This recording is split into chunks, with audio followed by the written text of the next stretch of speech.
Next item of discussion, detach to save. If there is one thing I could just plaster all over Second Life, I don't know where I picked up this tip.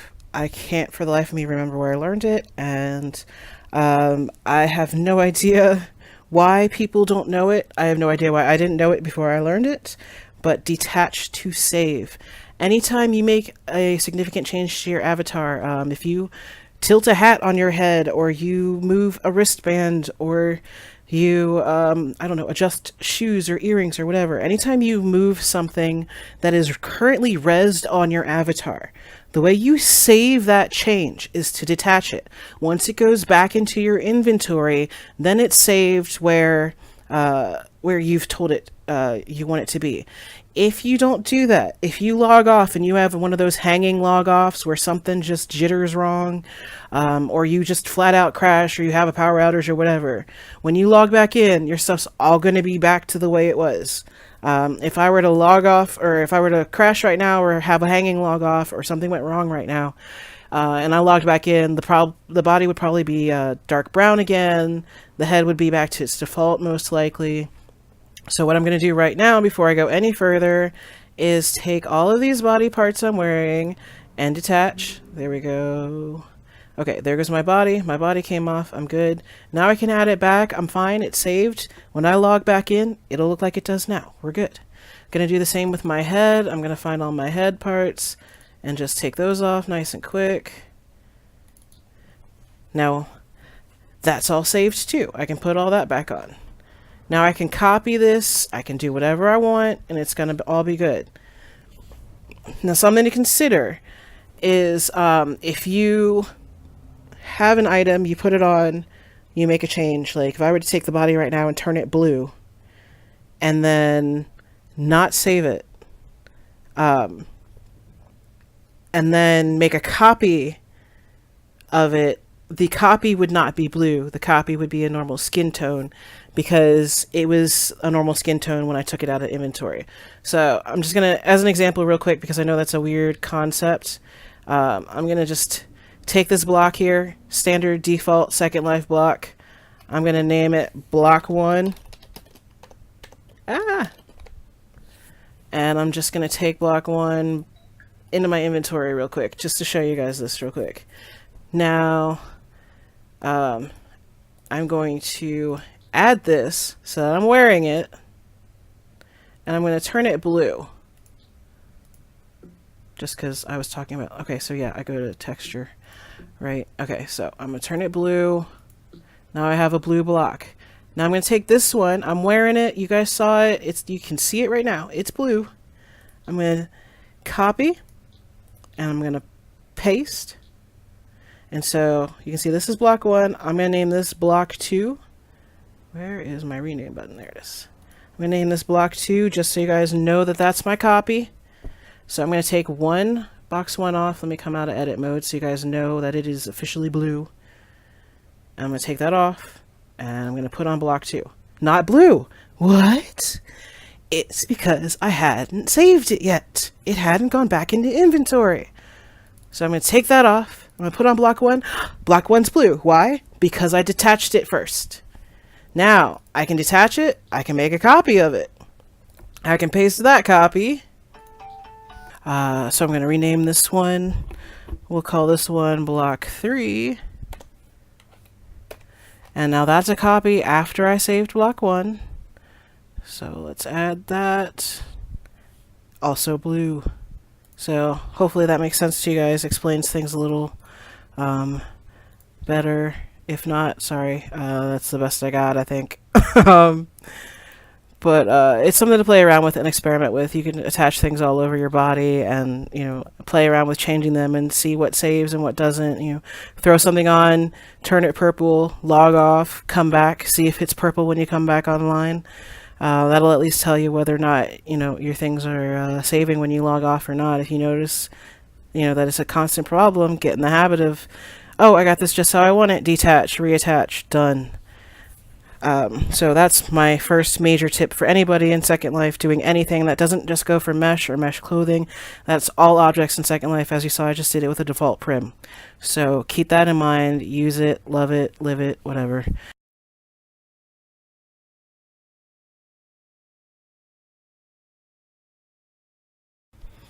Okay, so let's talk attachments. Each avatar has 38 attach points. I'm not going to go over all of them and where they are and whatnot.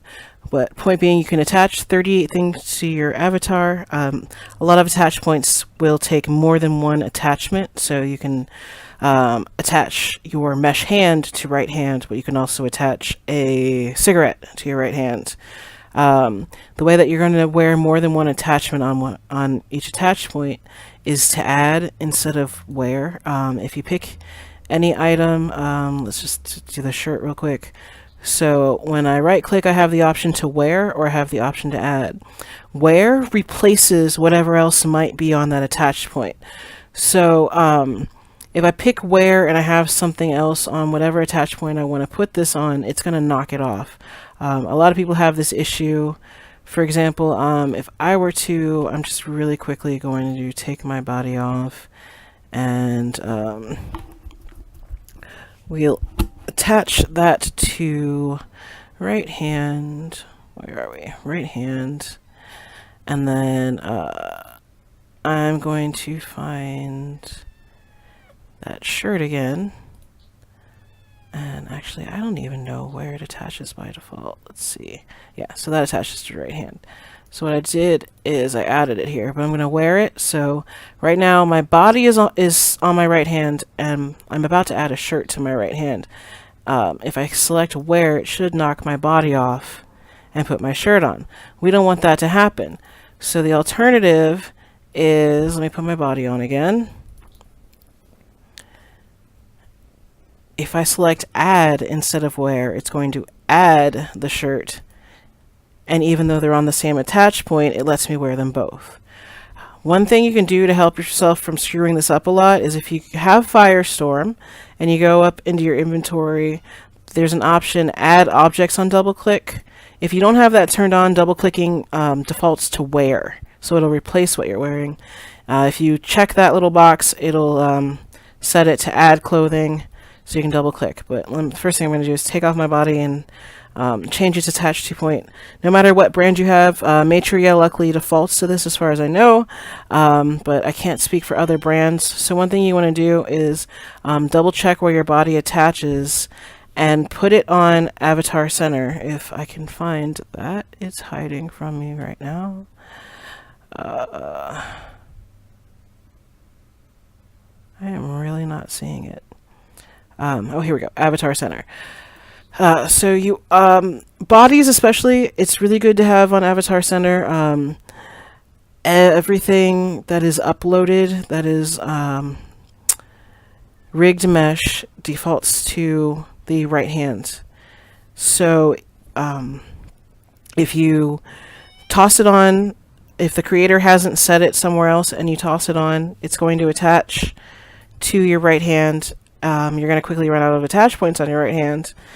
But it's also an issue if you go to a sim that has some kind of scripting where it'll auto-attach something to your hand, or you have a HUD that might res a cigarette into your hand, or I think people were having trouble for a while on sims that had like capture things. Bindings would res to the right hand and knock your body off, things like that. So the best way to handle this is just when you're building an outfit and putting things together, don't just automatically add things. Pay attention to where you're putting them. I try to as much as I can remember. I don't always remember, but the more often I do it, the better. I try to always, for instance, put my shirt, I put them on left pec. Just because almost nothing in Second Life attaches to left pec. It's a random attach point. Anything that's fitted mesh or rigged mesh in Second Life is going to go ahead and default to wherever it's supposed to be. I can attach my shirt to my ankle. I can attach it to my wrist. I can attach it to my forehead. Well, there's no forehead attach point. But if you watch this, I'm going to just attach it to a bunch of different attach points. Left upper leg. Here we go. Where's my shirt go? Chest, right? Take it off again. Attach to, where do we want to go this time? We'll do stomach. Let's attach the stomach. That's where it should go mostly anyway, right? Perfectly fine. We can attach again and go left hand. Let's throw it on the left hand. Still going to go on the chest. So it doesn't matter where you attach it as far as Second Life is concerned. It's going to show up where it's supposed to be. What matters to you is something else going to knock it off one day when you're not paying attention, or you buy some new HUD that does something and throws this on and pulls this off or whatever. So I try to get in the habit. I tend to attach my shirts to left hip, or sorry, left pec. And then shorts, I usually try to go with either like left upper leg, right upper leg. Sometimes I'll go with the hip. I think there was a hip. Yeah, there you go, left hip. And there should be a right hip somewhere, I imagine. So just whatever works for you, but you can kind of go through your inventory even and throw things on and try to see where do most things attach to. But I find that the pecs and the hips are least used. The upper legs are often used for like weapons and pockets and things, so that's not always a great spot. But you can find different places. There's plenty of attach points.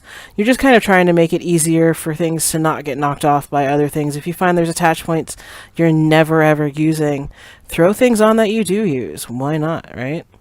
So let me just go ahead. I'm going to reattach this to my left pec as soon as I find it again. There it goes. We got our shirt on, looking all fine and dandy. So that covers that. Let me see what I was going to tackle next for you guys.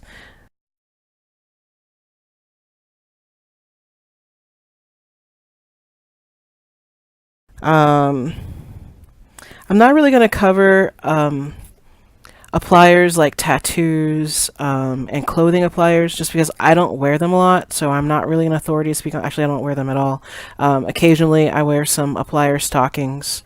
Occasionally I wear applier makeup, but I'm generally more of a natural look, so I don't have a lot of experience with those.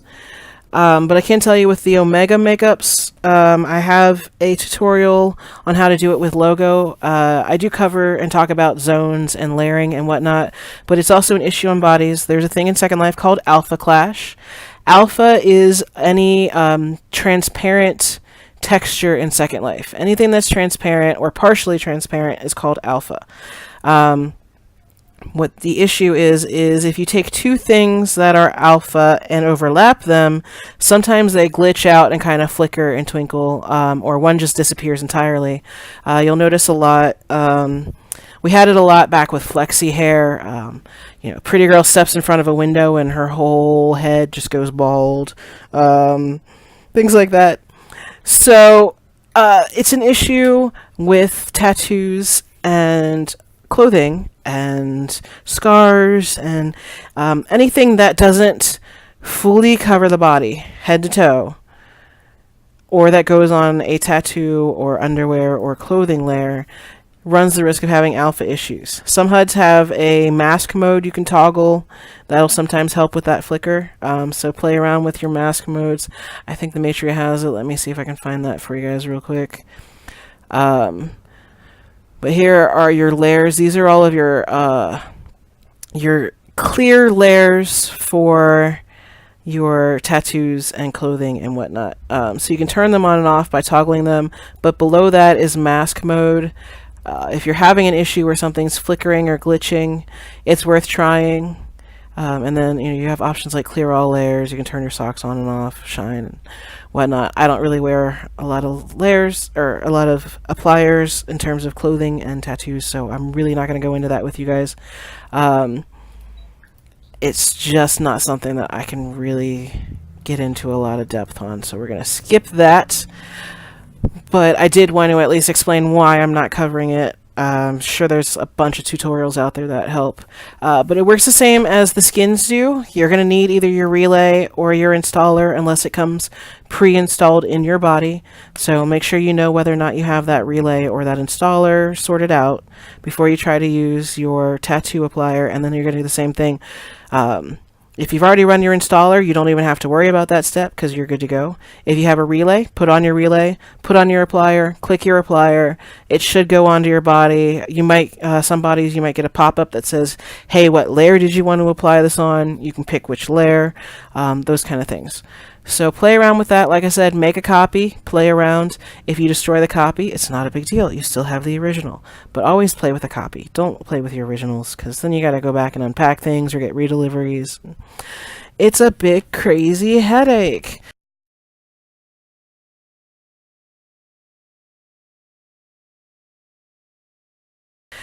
Um, So one thing I did want to discuss is people often ask, will I lose all my clothing if I go from default to mesh? It depends on what kind of clothing you had, what clothing you had, where you got it. Anything you had that was an SL clothing layer, anything that looked like in inventory that had a little logo that looked like pants or looked like a shirt or looked like underwear, those are gone. I can't wear these because they have little pants. I can't wear the little socks. I can't wear the little shirt. Those are gone. What you can still wear is prim clothing, sculpty clothing. I'm not sure why you would want to, but those are still out there.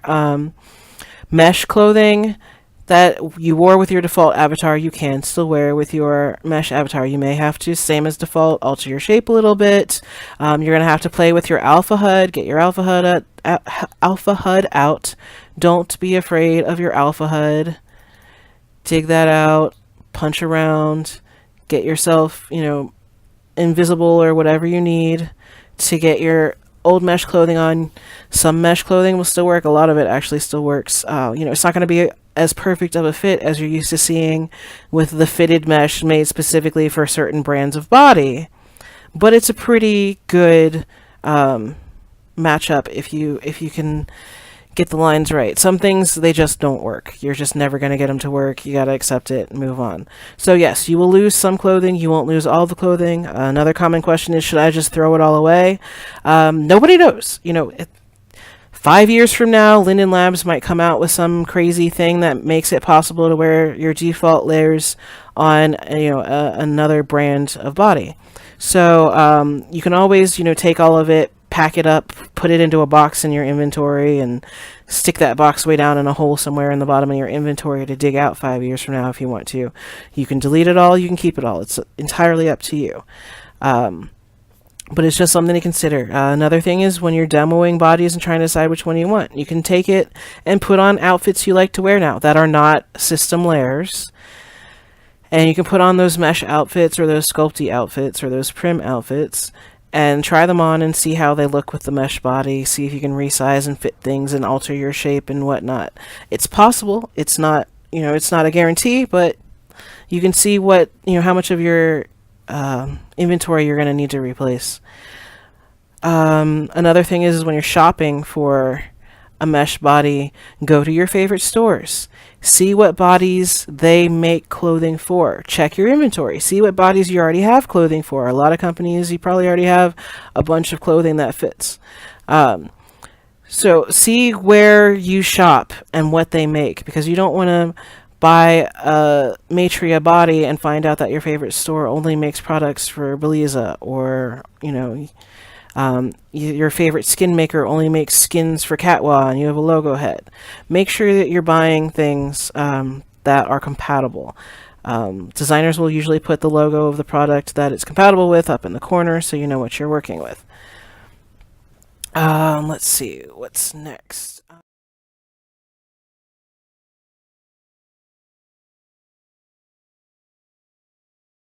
Appliers versus default skins and textures and whatnot. A lot of people just don't understand what an applier is. Why do I need appliers? Why do I have to go through all these crazy steps? Why can't I just double click it in inventory like I do with my old skin?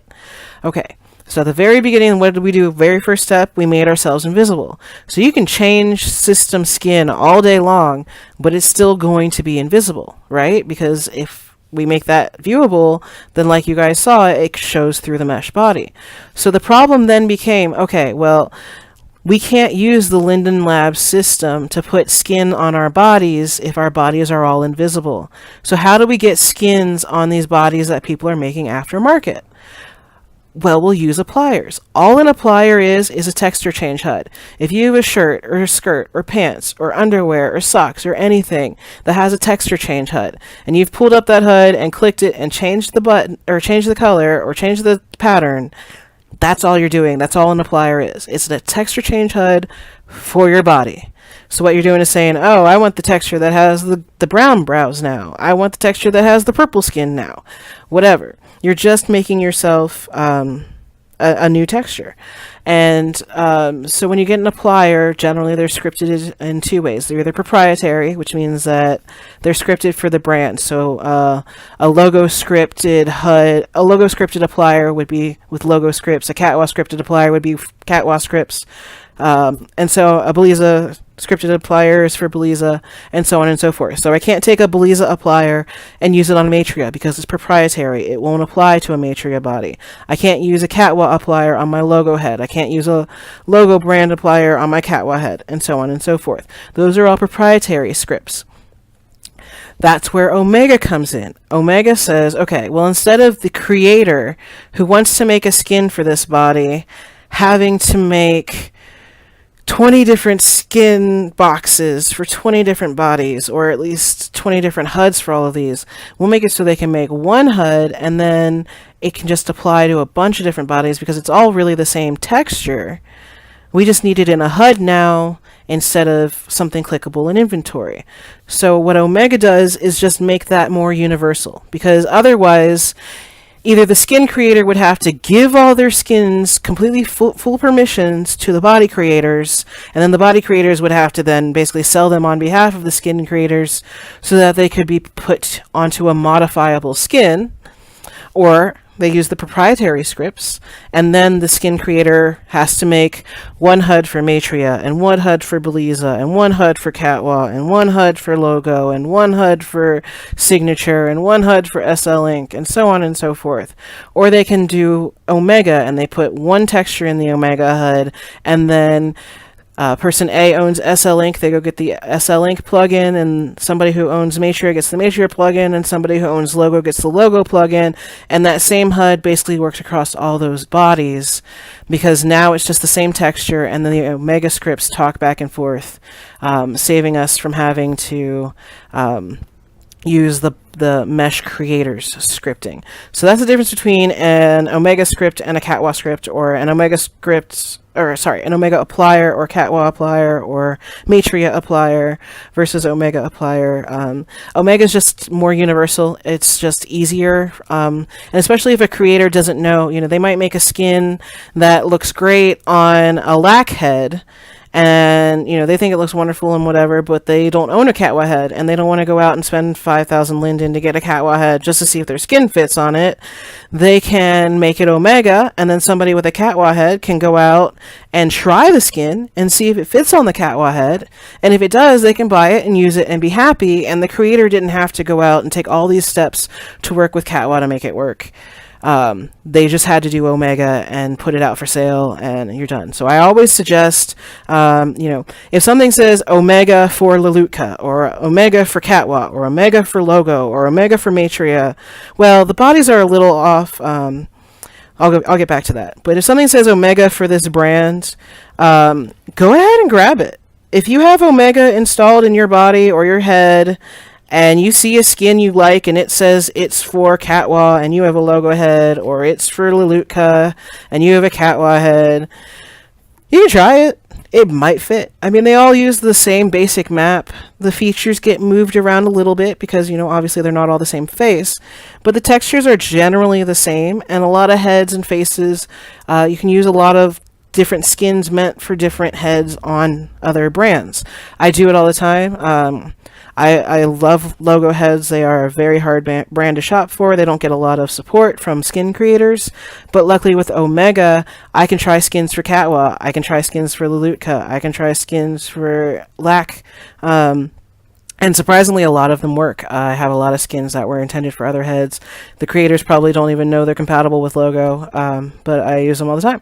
So there are options out there. Don't limit yourself just because the sign says something. Now, if it says Catwa only, and you've got a Lelutka head, it's probably not going to work. They're using Catwa proprietary scripts. But if it's Omega, give it a try. It might work. It might look good. And then that, if I've got a Catwa skin on a Lelutka head, then I know that there's a very slim chance anybody else has a Catwa skin on a Lelutka head, especially that skin from Catwa on that head from Lelutka, right? So you're just going to be that much more unique, and it's fun to play around. So never assume that it won't work, especially if you find a really good sale. You find a skin for $100 or $50 or whatever, and it's made for another head, but it's got an Omega in the pack. Grab it, try it on. Worst thing that happens is you get yourself a good laugh. It's not the end of the world. I even keep in my head folder. I'll show you guys real quick. My head is Quinn by logo, so I have my Quinn folder, and then I have like my everyday face and my sex face and my sleeping face. But I keep my applier tester. And this is like if I'm in a store and I see a skin and I'm like, ooh, that's cute. Instead of messing up my pretty normal look, I just take off my default head and throw on the applier tester real quick. And then I'm not screwing up my look, and then I don't have to dig for my other appliers to go back and find oh shoot, what lipstick was I wearing, or what skin did I have on with this outfit or whatever. I put it on the applier tester. I don't care what the applier tester looks like. Like right now, I can't even imagine what my applier tester looks like. It's probably something funky, because I'm constantly just going out and testing any skin I can find that's Omega. Honestly, I'll go ahead and try it out. So get out there, play, have fun. That covers that. But just remember, appliers are just texture change HUDs. That's all you're doing. You're texture changing your body. And Omega just seems more complicated because it's bridging a gap. Most mesh bodies are not full perm. Most mesh bodies aren't even modify. When you change your body with the sliders, you're actually changing a modifiable shape. And so the body itself is rarely modified. Like you can't drag a texture onto your mesh body. And so the issue with that is if person A makes the body and person B makes the skin, how does person B get their texture onto person A's product? And so the Omega system is just meant to help get that applier onto there with the least amount of work for the creator as possible. So I realize it's a little bit more work for us as a customer, but a lot of creators would produce for a lot fewer brands if they had to make a different HUD for everybody. A lot of them are already making different textures for every brand or different mesh for every brand. So this is just another way that people are trying to streamline things. And there's plenty of places to get help. Skin addiction group's great. The Omega company has a support group as well. You can search for that. Mesh Body Addicts is another great website for general help with going mesh. So that covers kind of all of the basics and how does all this work. Sorry to kind of shuffle all the what is mesh and how does it work to the end, but I find that a lot of people don't like the technical stuff and they're going to tune that out anyway, so why don't we shove that in the end? So that covers it. I was thinking about covering outfits, sort of how to put them together with your mesh body, but that seems like a lot to cover in one video. I think we're probably going to be pretty long running as it is, so I'm going to cut short here today, and then I think I'm going to do another video on how I personally do my outfits. And if I'm feeling really ambitious, I might even do a video on how I do my outfits so that I can use chat commands to get dressed. I can show you guys that real quick. Let me just take off what I'm wearing now. I'm going to take off all this video demo stuff. Let's get rid of that and see what that leaves me. I generally keep my invisible avatar in my don't remove folder, so let me get that on real quick so I can go invisible again. And then I need to turn on RLV actually, so I can show you guys this real quick, but let's turn that on. And that's starting up. So what I have my folders organized to do, and I'm just going to show you guys this trick real quick. I'm not really going to get into detail. You can go on the OpenCollar website. I just use an OpenCollar scripted. I have a bow, but you can get some of my avatars, they have a little septum ring, and I'll take that septum ring and bury it in the middle of the torso so nobody even knows it's there, and I turned it invisible on top of that. I just use it for the scripting. I don't belong to anybody. I'm not doing the BDSM thing. It's not for sex. I just use it because it helps me TP places, and it helps me dress using chat commands. Because one, I'm lazy, and two, I just hate digging and digging in my inventory and trying to figure out, like, oh wait, where was that outfit? I think I put it in my pants folder, and then what did I name it? And oh yeah, okay, so it's down here, and forget that. Today I was wearing an outfit called Knotted. When I first started this whole tutorial. So what I'm going to do now is type in that I want to wear Knotted, and it should all attach, and I should come together looking all wonderful and spiffy as I slowly res. But let's see if we get all there. And boom, okay, so Knotted is now worn, and you see also, like, I type and Knotted, and so my bow says, okay, well now I'm going to attach that outfit from the shorts folder you called Knotted, and there we go. So it's a nice handy thing that I do because I'm lazy, but it does take time to set up on the front end. So if you're one of those people who just like can't sit down and take the time to get organized, it's not for you, don't bother. But if you're the kind of person who can take that like 5 minutes to get your stuff all sorted out and ready to go, once you've done that, then you're just always like, I can right now take this off, and I'm going to add my jammy sweats because, I don't know, let's pretend I'm going to go to bed. So here comes my sweats outfit. I happen to know what most of my outfits are called off the cuff, so as long as I can remember generally what it's called, I can pull it up and get it tossed on to wear. And then, you know, I can take that off again and throw on my, I don't know, my jumpsuit. I have a blue jumpsuit I like to call it Blue Jay. But so, here comes pants outfit, blue jumpsuit. Slowly rezzing. We're getting there. There we go. Boom. Dressed and ready to go. So yeah, just something to consider. It's not for everyone. Like I said, it does take a little bit of work on the front end. And you also have to use RLV. And I know a lot of people are afraid of that. So if you see that tutorial pop up and you're not interested in RLV, or you're too lazy to organize your inventory, don't bother. Save yourself some time. And I guess that does it for this one. If you guys have questions, throw them down below, and I will try to answer them. And maybe if there's enough of them, I'll do a follow-up to sort of go back through and clarify things. But thanks for your time, and hope you guys found this helpful.